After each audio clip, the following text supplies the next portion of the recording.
सबसे पहले आप इस वीडियो को की आदत नहीं है सभापति महोदय। जब आप इनसे सवाल पूछिए कृपया शांत रहिए। आप बताइए 70 साल में आपने क्या किया है। मैं तो इस सदन में कहना चाहता हूं सभापति महोदय कि हमसे 70 साल का हिसाब मांगने वालों, जो सरकार अपना चलाया हुआ 2000 का नोट 7 साल नहीं चला सकी, वो हमसे 70 साल का हिसाब मांगती है।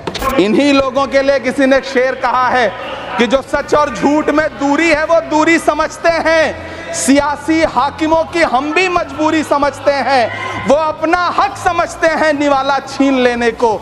डकैती को बहुत से लोग मजदूरी समझते हैं। हमें पता है कि कैसी मजदूरी की जा रही है। 83 मिनट 71 बार थपथपाई गई मेज, 14,417 शब्दों का बजट भाषण, और उस बजट में अपने लिए राहत तलाशती मिडिल क्लास की हैरतज़दा आंखें।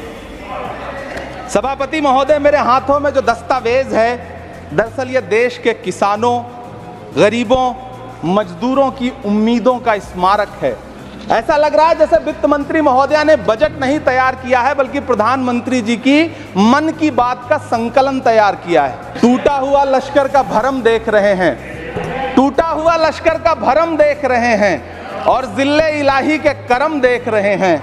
ताकत का नशा अक्ल पे हावी है तुम्हारी, तुम देख न पाओगे जो हम देख रहे हैं। वित्त मंत्री महोदया ने इस बजट में महंगाई पर सिर्फ 10 शब्द बोला है। ये बजट बैसाखी पर टिकी हुई सरकार का कुर्सी बचाओ बजट है। इस बजट में राज्यों के साथ, किसानों के साथ, नौजवानों के साथ, महिलाओं के साथ, देश के मिडिल क्लास के साथ अन्याय किया गया है, और इस अन्याय का खामियाजा आपको महाराष्ट्र, हरियाणा और झारखंड के चुनाव में भुगतना पड़ेगा। इस सरकार ने नोटबंदी लगाकर देश की आम जनता की पूंजी बैठे बैठे नहीं बोले, टैक्स लगा करके छोटे व्यापारियों के कारोबार छीन लिए, पेपर लीक करवा करके युवाओं की आंखों से नौकरी के सपने छीन लिए, अग्निवीर लाकर देश के जवानों की उम्मीदें छीन ली, बुलडोजर लगाकर लोगों के आशियाने छीन लिए, महंगाई लाकर देश की जनता की थाली से निवाले छीन लिए, और नारा लगाया कि हम तो सेवक हैं, 18-18 घंटे काम करते हैं। सभापति महोदय,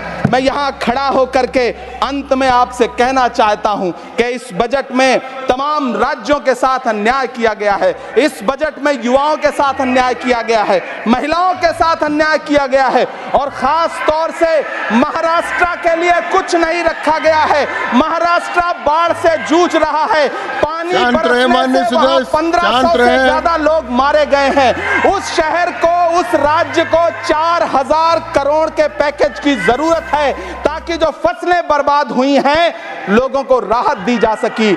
लेकिन अफसोस, इस बजट में महाराष्ट्र के लिए ऐसा कुछ भी नहीं है।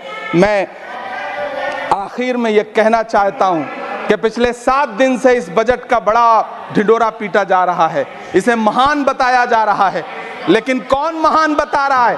सत्ता पक्ष के लोग, उन्हें तो बताना ही है, क्योंकि मैं अवध क्षेत्र से आता हूं, प्रतापगढ़ से, नीरज भाई भी अवध और पूर्वांचल से आते हैं। वहां एक कहावत है कि बिटिया की तारीफ किसने की? बिटिया की महतारी ने, यानी कि बेटी की प्रशंसा किसने की? मां ने। तो इस बजट की तारीफ सत्ता पक्ष करे तो करेगा ही, लेकिन विपक्ष के एक भी सांसद से आप पूछिए कि क्या उसके राज्य को कुछ मिला है, तो वो ये कहेगा कि नहीं, कुछ भी नहीं मिला है। बहुत बहुत धन्यवाद सभापति महोदय, मुझे आम बजट पर अपनी राय रखने के लिए। धन्यवाद। श्री अब्दुल बहाव, श्री अब्दुल